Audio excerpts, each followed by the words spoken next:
What's up, Angel City? It's your girl Panda here, bringing you another episode of Angel City Chicks.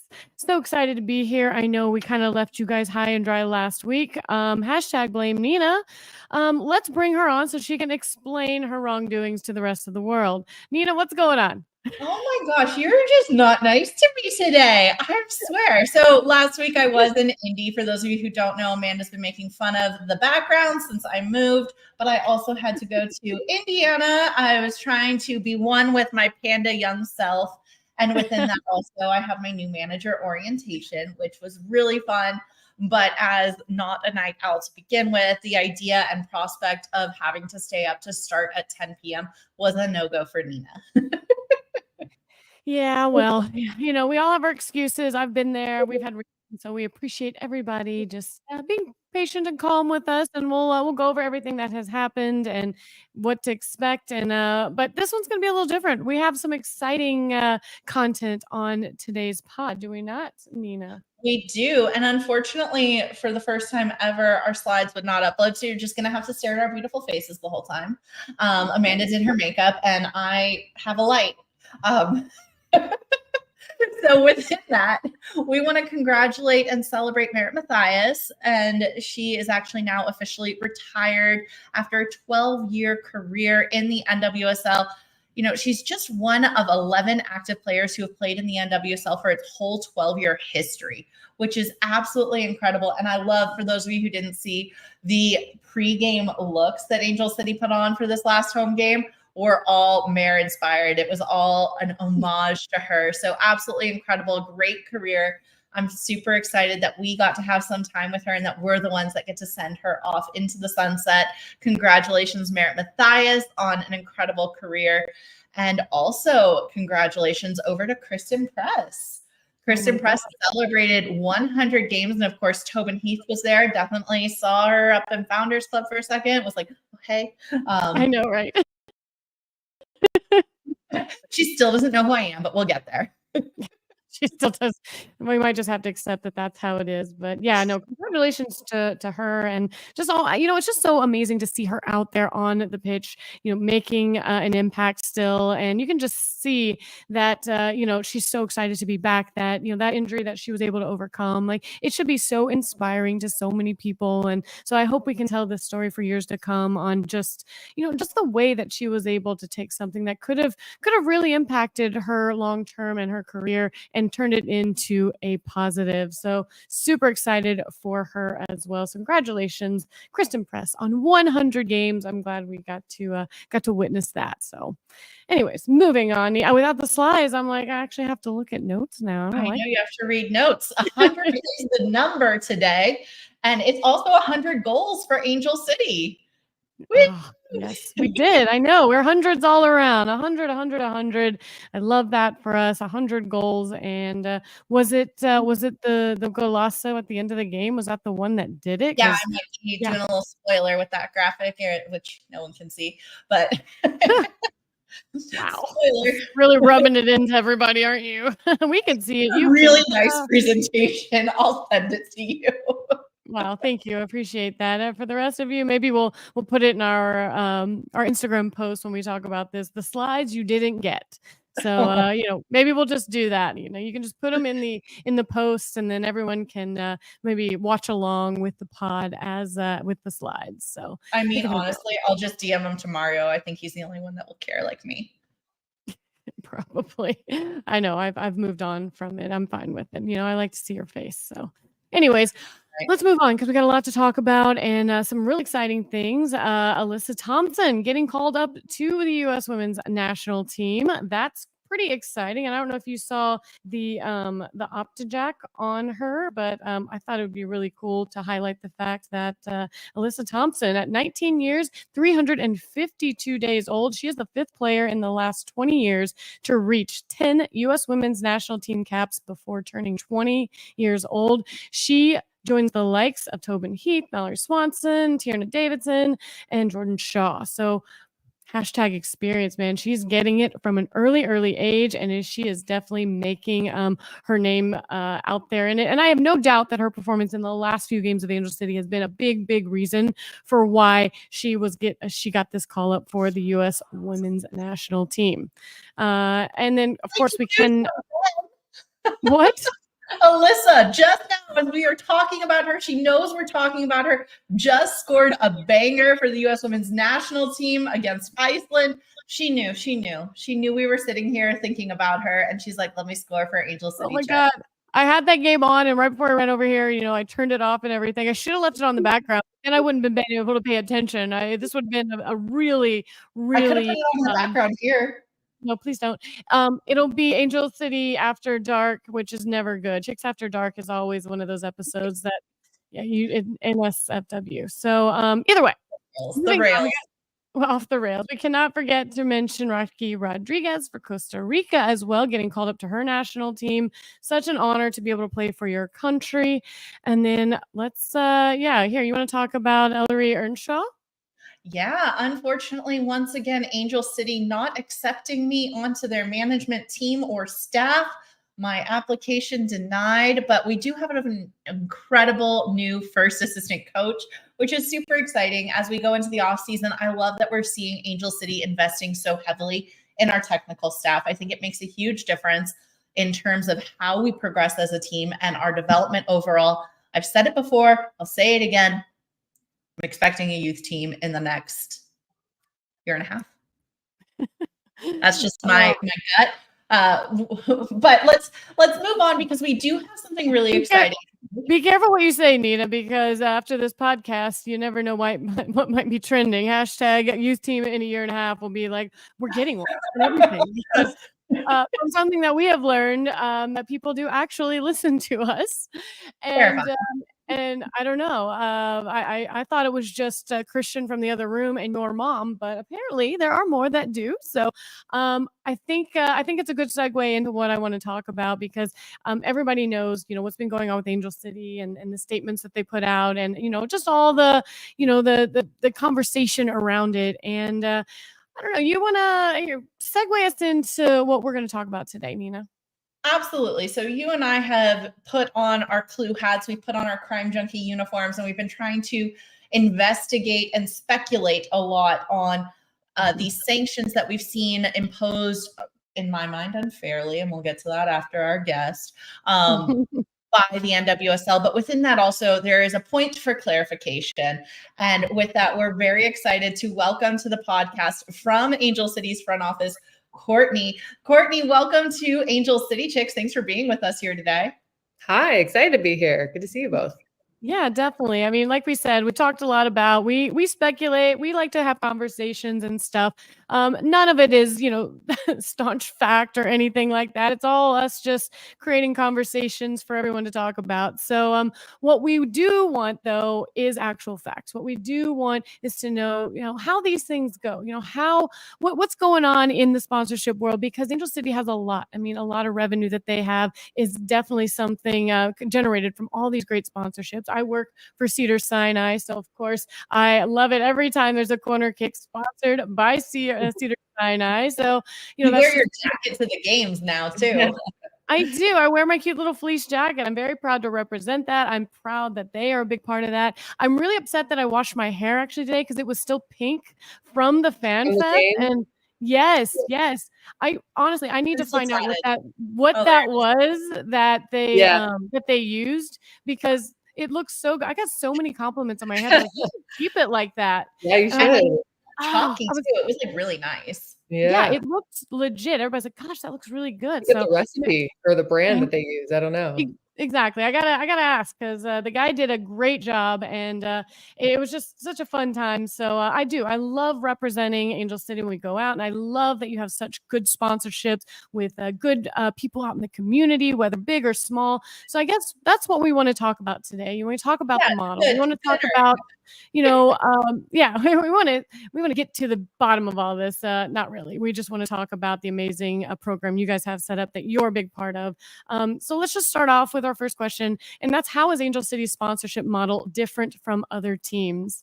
Yeah, for sure. And I also have my tattoo. I just came off literally this morning, the last bits of it. We have the industrial strength ones out of Yeah. FanFest. You could just really hold on to it all week after a Mhm. game. Good Uh, stuff.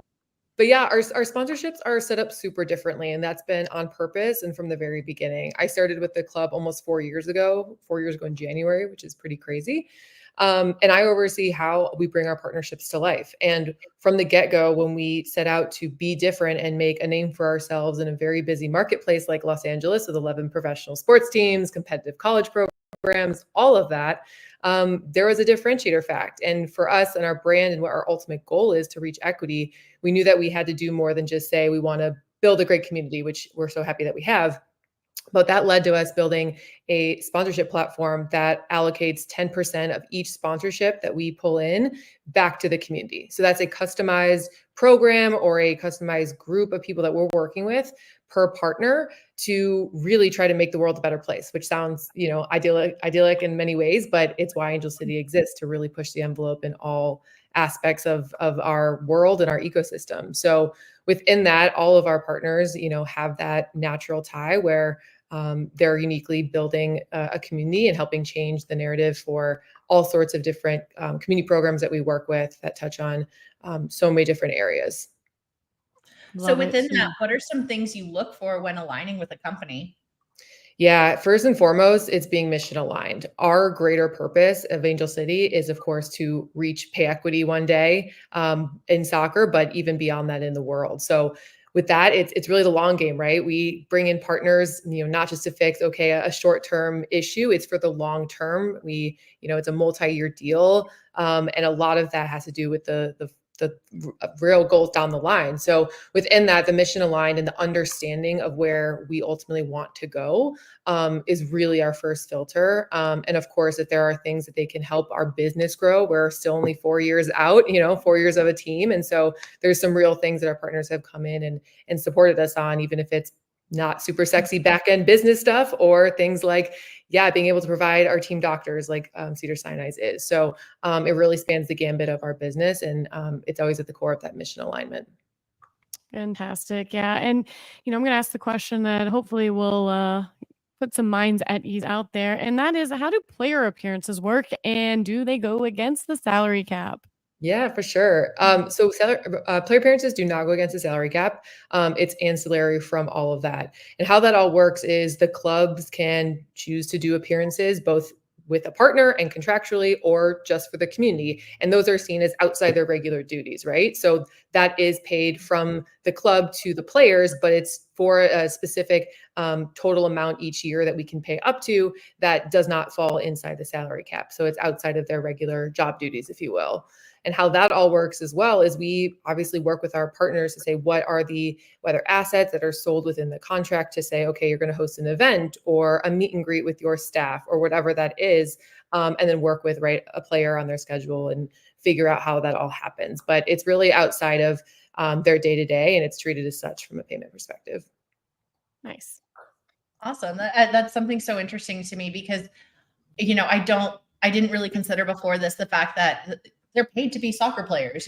Everything else that they do that's super awesome is extra. And, as Amanda and I both have second and third jobs, as do most people in LA, the fact that Angel City is able to almost help our players navigate that is really a huge benefit to them and a plus side to coming onto a team like Angel City. Totally. And that's why with so many of our partners, you do see players appear, right? Doing appearances or appear in content or all these different areas, because we want to blend those worlds together, because as our mission states, right, we want to positively affect how our players are showing up and ultimately reach pay equity. And in the current constraints right now, that's one way we can do that in providing those off-field opportunities that result in more dollars for them. Absolutely. So what are some of the challenges then that you face when pitching a company to support women's sports? Yeah, I think sometimes, we're still faced with is this worth it, right? If they're not super plugged in as a person, right? If we're talking to marketing folks and brands, some of their, personal biases may be in the way. But I think some of the other challenges we have is just showcasing the future value, right? Because the audience now, although has grown so much since we came on the scene and since, truly the league's been around 12 years since the very beginning. And I worked at US Soccer before this, so have seen it at a very small level, before it really grown into what it is. And so all of that growth, it's really planning for the future. So it's about getting an understanding of, again, the end results and where we can go as a league. And we're starting to see a little bit of fruits of that labor, right? The new media deal that the league had starting this year, being on some more major channels for TV. And so it's really about sort of framing it and telling the story of where we know we will go. And so we have, figured out that right narrative, but it continues to be something we work on. Fantastic.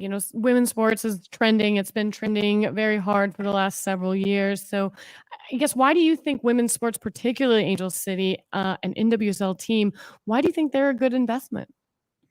Totally. I think there's so much soccer on the rise in our country, even on the men's side, and that can have ripple effects. But you look at the really peak moments that we've had in global football and things like World Cups, things like Olympics, and seeing those successes, it has such a ripple effect. And those world moments have such a cultural influence in the US that I think doesn't replicate necessarily in every country, although we hope it will. And because of that global nature, we have an opportunity uniquely to lead in that. So within how partners or its TV partners or even fans, right, how are using your dollars and you spend for yourself, your hard-earned money, right? We want to be part of how we build a story for the future. And so I think soccer is uniquely positioned to capture a different type of audience. It compared to men's counterparts in sports or either other marketing channels. You can spend money on a billboard or a Super Bowl ad, right? And it's just not the same investment as being a part of a team like Angel City or like an NWSL team that's really taking those dollars and taking the whole team to the next level. I think it's always been said, like, this year and especially 2024, right? It's like women's sports is the moment, it's the wave. And I just always say, like, it's been coming. Like, people are just starting to realize on a more major scale, but folks like you all, folks like, of course, Angel City 4 years ago, like our owners, 5 years ago when they were trying to do all this, like, there was already the vision because you could feel where it's going. And sometimes that feels like a leap, but I think the audience has always been there. And for those of us just joining, like, welcome to the party. It's been fun. We're happy to have you, but it's more than just a moment in time for sure. Yeah, absolutely. One of, I think, the biggest takeaways that I have from, conversations that we've had with members of the front office and everything is the fact that we do also have power to influence in this situation. Our sponsors look for their ROI, like, they're business people also. So they're investing in us because of what we stand for and what they believe in as well. And our ethics are aligned. But we can also fight for equity in the sense that when we do things like, you buy your sunglasses and you make your buying choices and you use your purchasing power, #AngelCity, like, tweet that out. Let the sponsors know I'm doing this because you support Angel City. And that's one small free thing that we as fans can do to support the club that I think goes under-recognized. Yeah, totally. And shout out Cedars-Sinai again with our t-shirts in the crowd and our signs and our hashtags and all the things happening on game day. It's definitely a fun one that we love to see because that, obviously furthers the club and the community that can rally around it, but certainly for our sponsors and benefiting from being an authentic part of our game day in that way. Yeah, and if you've got thousands of dollars and you want to spend them on Angel City and Angel City chicks, just DM Panda. Yeah, the lines are open. Yeah, they're open. Come on in. I'm ready. Let's go. So, Courtney, thank you so much for taking time out of your day to come and kind of explain that part of it. It's so important for Angel City and their success as well. I mean, we know, you got to have money to do a lot of the things that we want. And if people want, changes, and they want different players and this, that, and anything else, it's got to start from somewhere. And sponsorships are such a big part of that. And I'm so glad that you're able to come on here and kind of talk about this, because it's not a part of it that we as fans a lot of times really, just like hone in on. We're just there. We're enjoying it. We see it. But there's so much work that goes into getting those sponsors, and it's just, it's a great thing that we have so many wonderful ones. That way, when we go out and we support them, we're also supporting Angel City. So again, thank you so much for coming on. Of course. Yeah, happy to be here. Thanks for having me. Thanks, Courtney. Have a good night. All right. Thank you again. That was Courtney from Angel City joining us, and super exciting to have her on and to explain this. And now I want to get into some of the nitty gritty because I got bones to pick. I understand how the NWSL comes up with their sanctions. The more I've sat with this, Panda, the more angry I've gotten. How on earth do they decide that we are fined the amounts that we're fined? I don't know, and like it seems like they're just making the rules up as they go. I don't know, like it's just frustrating. It really is. It's frustrating that that we ended up in the position we were, and for the players, for the fans, for the coaches, for everybody, because again, it just doesn't feel like anything that was very well thought out on their end. It felt like they felt like they had to do something, and I don't know, man. I don't Yeah, know enough about okay, it. so we're over by $50,000 for 4 weeks, and so it's 3 points. Like, what maybe Orlando is willing to take that hit, and they're like, "Oh, only 3 points for 50K? Okay." Like, Like, like, feel like we're setting bad precedent. yeah, I don't know. I don't wanna like I said, I don't wanna dive too much into it because I don't know enough about it to really sit here and, like, talk about it, and I don't wanna I don't wanna assume much because, well, we see what, creating conversation can sometimes do. We made really good friends with the Gooder Flamingo at the last game, so, it's a shame we don't have that slide or that picture up here, but, We you would've. know, we would've if Nina could get her poo together, but, I don't know. I don't know any of this. I don't know what any of it means. I just I don't know. I don't really wanna spend a whole lot of time on it either because it's just a lot of speculating, and, I'm done speculating. What happened, happened. I'm curious to see what happens going forward. Do you wanna talk a little bit about I know you put on here the actual statement. Do you wanna read about it, or do you wanna point out anything about the Yeah. statement that we should because I know a lot of people have thoughts on it, and a lot of people were very quick to say, "Well, we know it was the sponsors, we know it was Gooder, we know it was NYX." Well, no, we don't. We don't know what it was. We were all just trying to figure it out because at that point, nothing had come out. There was no statement. And we've learned in our conversations with people, that that's not really the case. But That's there's not two how these things work. salary caps essentially. That there's your actual salary cap, and then there's these like subsequent, like you're allowed to do appearances and things. So it just makes it more of a gray area for me. And to me, I just put that back on the NWSL. The fact that there can be a gray area in a professional league is on them. It's on the body that is imposing these fines. And I think if there is any lack of clarity, you have to side with they had the best intentions. And it goes back to, in my mind, like the spirit of the game as we talk about FIFA and refereeing and things like that. Was Angel City willing and deliberately violating the laws? No. Like, that's just the facts in my mind. So should there be a punishment? Maybe. But should there be such a punishment that really is just a blemish on our season? I mean, yeah, could there not have been something more behind the scenes, like a teaching opportunity, like, "Okay, this is where you were wrong. This is what needs to happen. Let's put a statement out going forward, like, this is the situation." But to Corrected in the off season. come down for a $200,000 fine to essentially eliminate, 2 members of the front office, from being a part of player, interactions or anything, and then to punish the team ultimately is where it comes down to. It's just bizarre to me. It's just wild. And then, obviously we don't know the whole deal about childcare and what that means, but clearly, like you said, there was a gray area, and to punish somebody for a gray area just doesn't seem right because like you said, like obviously that somebody didn't know. I bet there's people in the NWSL that didn't really know and they just decided that this was how it's going to be. They decided on the fly in the moment, mid-season, this is what's going to happen, this is how it's going to be. So what happens, like you said, going forward when you find other teams that are, in violation of this and it's different amounts of money? Do they impose different sanctions for different monetary values? I don't know. I'm tired of it. I'm Now we've upset about it. established the fact that it's just 3 points. Like, shoot, I'll take a 3-point drop. I'm gonna spend $5 million. 3 points? Bet. Right. Like I'll take that little bloop bloop because $5 million is going to get me somebody that's going to put us at the top of the table. Mhm. So And it I doesn't can matter. afford 3 points. Exactly. Orlando can afford 3 points this season. I'm just saying. Exactly. Well, I guess the point of all of this is like, listen, it's bigger than all we are. We'll stop speculating. It's not, it's we like to create conversation, but none of it is steeped in fact or should be taken as fact. Like You don't know anything. We've always said that. We're just two girls talking about this sport in a forum where you guys get to listen in on it. So, And chat with us and have your opinions too. Yeah, you can have opinions too, but that's all they are. The only people that have facts are the teams and the NWSL. Whether or not we agree with them or not, it is what it is. But And whether or not the facts are legitimate, also up for debate. that's what I mean. Whether or not they're correct, we don't know. What we do know, just to also clear the air, I guess.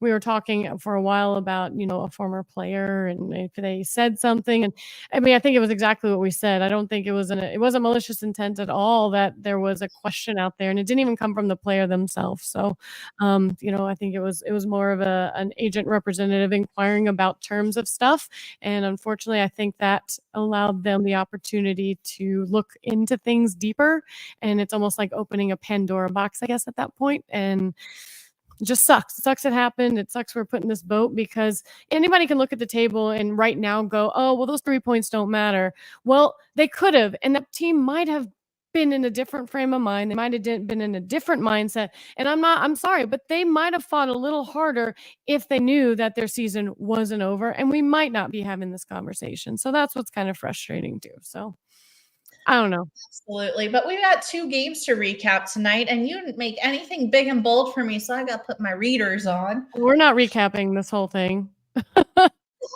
Why are we going to go back 2 games and recap what happened? Nobody cares what happened in North Carolina. We drew the game, and it was what it was. It wasn't anything exciting. It was frustrating, and I don't know. Do you really want to read all this? Talk about the milestones that came out of that match. Kristen Press made her 100th NWSL career match, which we talked about earlier. Midfielder Katie Zlem earned her first NWSL regular season assist in the 97th minute. Kristen Press earned her 48th career NWSL regular season goal in that 97th minute of the match, making it her first goal since June 11th, 2022 against Racing Louisville FC. She is now the 10th NWSL player to score a goal in her 100th regular season game. That is the best summary I can give you for that matchup. That was perfect. Honestly, because nothing really did happen in that game until stoppage time. We can go back to it, and there was 8 minutes of stoppage time, and it was in the 97th minute that Zlem found Press on that right wing, and that is where she was able to take that shot from the outside of the box into the far corner of the net, and that's what put us up 1-0. And I'm telling you, you could see just the excitedness and the happiness of the team, of her. Like, can you imagine the weight lifted off of her shoulders at that moment to get that goal? Like, that had to make her feel like, all right, I'm back. I got this. I can do this. And then as soon as we stopped celebrating, in the 100th minute is when Sullivan was able to loft a diagonal ball over the top, Wingate there to get the pass into the penalty area, low shot, equalize, and it just sucked all the air out of it. And did you see the head coach for North Carolina consoling Becky Tweed? I'm sorry. Nothing hurts more than seeing Becky cry. Like, I just can't. Like, that actually broke me a little bit.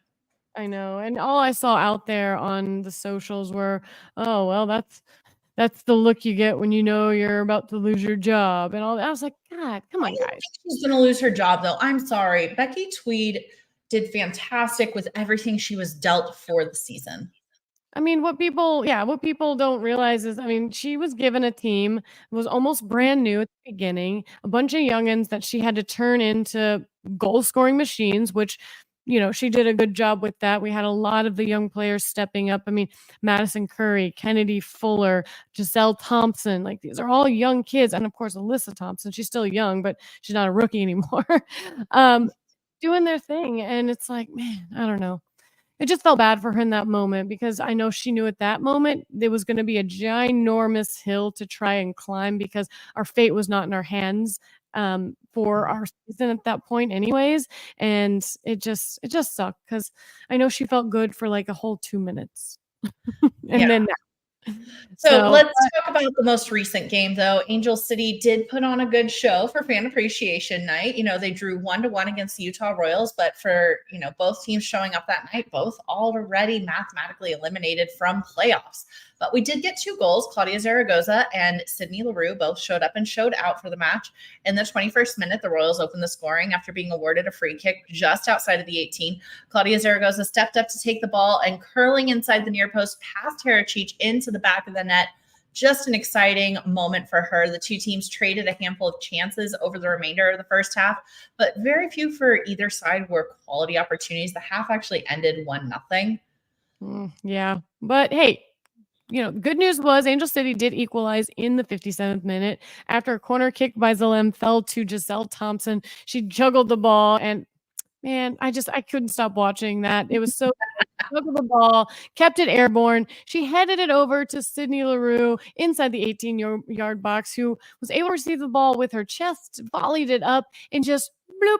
She just tossed it right on over into the back of the net. Such style points on that goal all around. It was great. It sucks that was the last goal of the season, but man, what a great goal for the end of the season. We fought to the end, and unfortunately, when the whistle hit, we've got a tie, and it's kind of all she wrote. It was what it was, unfortunately, but they fought to the end, as they have done numerous times. They've never given up. They have never stopped fighting, and I definitely can appreciate that. You want to go over some of the milestones? I think we've mentioned a few of them. As we talked about already, the game celebrated the retirement of Merritt Mathias, who has played in all 12 seasons of the NWSL. With that, Sydney Leroux scored her 48th NWSL career regular season goal, tying teammate Kristen Press in the all-time for 8th place. And also, as previously noted, Angel City has now scored 100 goals in all competitions in club history after Leroux's goal. Rookie defender Giselle Thompson earned her first NWSL regular season assist, and goalkeeper Didi Herachich set the ACFC single game record with 9 saves in tonight's draw. And of those 9, 5 were diving saves. Like, Didi put on a goalkeeping clinic at this match. When we look at the shots, I wish I could show you all the stats. Utah Royals had 21 shots with 10 on target. Yeah. Like, that's insane for Didi to deal with. And it was just absolutely clinical. She is fantastic. Though I do wonder if Didi is nursing an injury, because we have seen Didi go down and require medical attention for the last several games in a row. So I'm concerned about Didi, and I don't know if we will see her playing in our upcoming game against Portland. We do hit the road. We've got 1 game left. Portland have already locked in that 7th, or they're basically locked in playoffs. They're not fully locked in, but they're all but in. There's very, very slim chances that they will get eliminated. I guess I'm kind of confused on how they wouldn't be in, I guess. Like, would they have to, their goal differential have to just skyrocket? Yeah, it would be a mathematical miracle. They're in. Portland are in. There's really nothing there. The only thing would be if Racing Louisville overcome them and Bay FC also advance, and then also Racing Louisville would have to win by 3. So it sounds like a best in the West thing for LA Galaxy and LAFC situation. Yeah, I don't even understand. I mean, if Racing, I guess Bay FC wins 34, and I guess that's how, if they lose to us and Racing and Bay win, then I guess that's how they could. So I guess they could still be eliminated, correct? Technically, yes. Yeah, but those are the last 3 that are vying: Portland, Bay FC, and Racing Louisville FC. Utah Royals, Angel City, Seattle Reign, San Diego Wave, and Houston Dash are all officially eliminated from the playoffs. Womp, womp, womp. The game's going to be Friday, November 1st, 7 p.m. in Portland. It's going to stream on Prime Video. And if you are in for a watch party, 33 taps, Culver City, 33 taps, Silver Lake, all family and dog friendly. Party starts at 6 p.m. This is the official Angel City watch party. You and I have had some fun at 33 taps. They got some good food. Yeah, I like 33 taps a lot. I mean, great drinks, great food. There's always a lot of sports on the TV at the same time, no matter what. So, great place to just watch a game. Get there early, get yourself a spot for sure, and cheer them on for their last game of the season. So, yeah, we say party starts at 6, but I would encourage you to get there by 5 if you want somewhere to sit. Yeah. There's something you did not put in the notes, which was interesting, but I'll bring it up at the end here. Now I'm Do you want to terrified. talk I don't like surprises. Just tell me now. Well, let's talk about clubs. Chicago Stars has a new crest and a new And name. the name, Chicago Red Stars. They're no longer Red Stars. They're just Chicago Stars. Why they just dropped the red? They just want to be Chicago Stars? Chicago Stars FC. New logo. New look who dis. I guess it can be like CSFC instead of CRSFC. Oh, that's cute. I didn't think about that. CSFC. I like that. Okay. I hear you. I feel it. I feel it. It's a cute little crest. Like I don't know. No, what I was gonna say is, speaking of new, you didn't put anything about Boss FC. Oh, that's right. I forgot about Boss. Oh.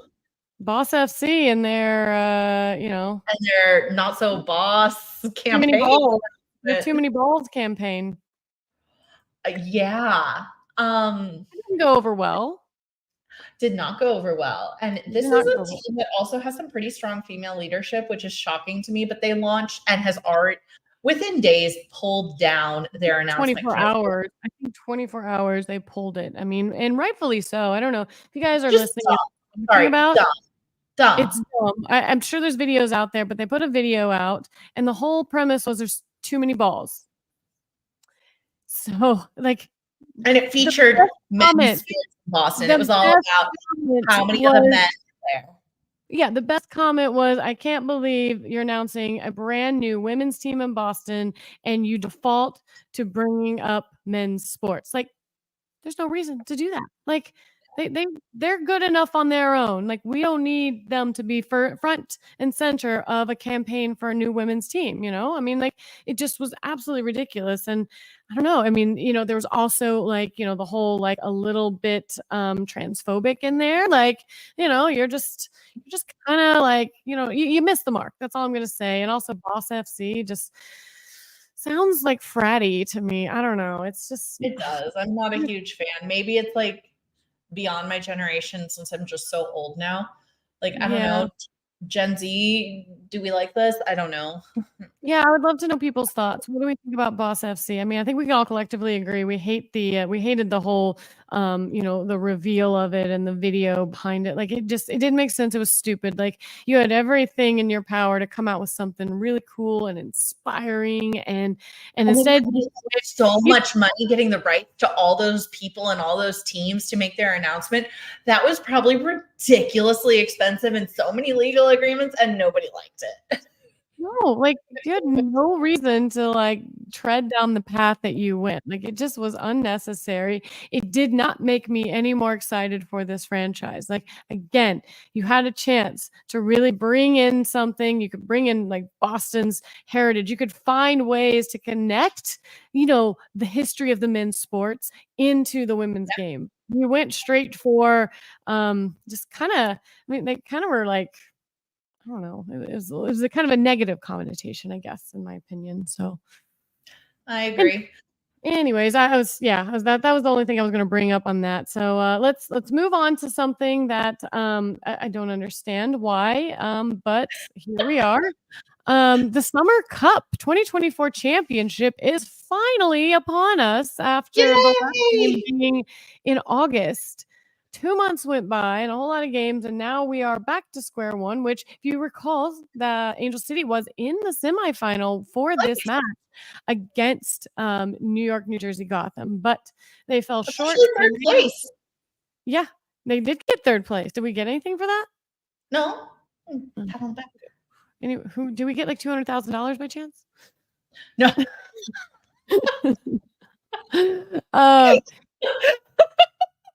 Anyways, that's good. On October 25th, this Friday, tomorrow, 8:00 p.m. Eastern time or 5:00 Pacific time, which I have no doubt if you live in LA, you will be stuck in traffic. It will be KC Current taking on New York, New Jersey, Gotham for the Summer Cup Championship.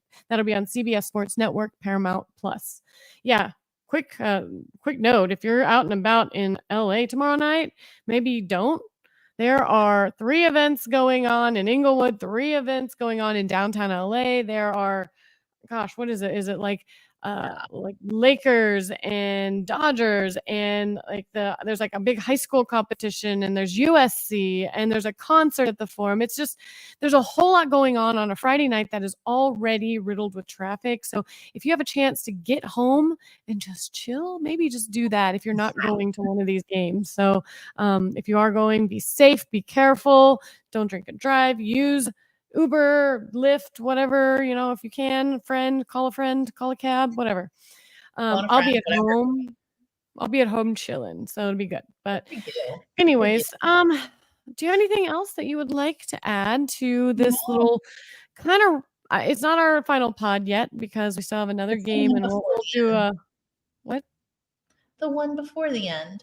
Yeah, it's the one before the end of the season for us, and yeah, we'll do a proper little get together for that. But before that, let's end this one. You have for everybody.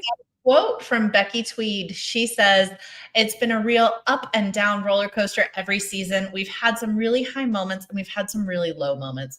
Being able to take those moments of adversity and grow, being able to put second half performances together consistently that have been brilliant. And now we have to add that all together." It really has been a fantastic season for us. I know the score lines don't reflect that. I know there's a lot that could have gone better for us. This is the penultimate pod of the season. We do have one more that we will be excited for when it happens. But until then, Panda, we got some stuff to do. We've got some fun. I know I owe you all lighting and decoration. I mean, it is spooky season. We are in October, I guess. Go ahead and do your pod in the dark. It's fine. I have every light on. Okay, ignore. Look at this. Literally every light in my place is on. You should get a spooky candle and a black veil and just lean into it, Nina. Panda, you ready? Yeah, I'm ready. Good, because we're going. Bye.